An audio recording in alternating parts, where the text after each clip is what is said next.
Bună ziua, copii! Ce ați vrea să discutăm la ora de dirigenție? Știți, domn profesor, noi am vrea să... am dat niște întrebări foarte bune. Sunt legate de școală? Da. Atunci spune, dragul meu. Am impresia că școala nu prea ne pregătește pentru viață. De fapt, nici nu-mi dau seama pentru ce ne pregătește. Școala este foarte importantă.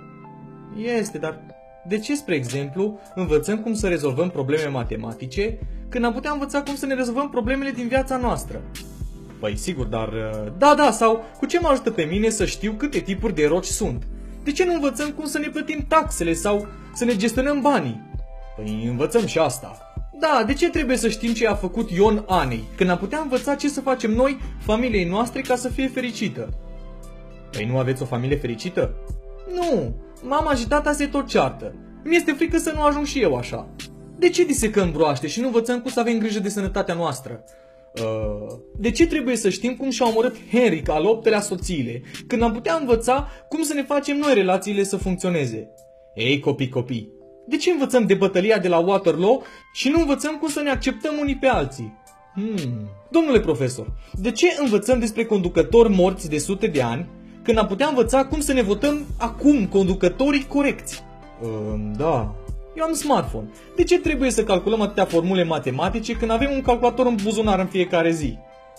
Nu m-am gândit la asta. De ce învățăm să memorăm pe de rost și nu să gândim? Mai să fie. Nu înțeleg la ce mă ajută numerele imaginare. De ce nu învățăm despre lucruri care motivează lumea? Banii! De unde vin? Nici eu nu știu. Serios, de ce învățăm atâtea tipuri de copaci, în loc să avem grijă de ei?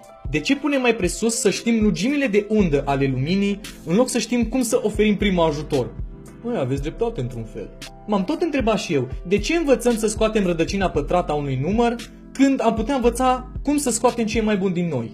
Gata cu atâtea întrebări. De ce facem ședințe cu părinții? Spuneți că părinții sunt problema, dar dacă ne-ați învățat pe noi să fim părinți, atunci problema ar fi rezolvată. De ce învățăm ce vrea o firmă de la noi și nu învățăm ce vrem noi de la viață? Măi copii, cred că aveți dreptate, dar ce pot face eu? Sunt un simplu diriginte. Păi dacă ne susțineți, putem să aducem o schimbare. Eu vă susțin, copii. Împreună vom face școala mai bună.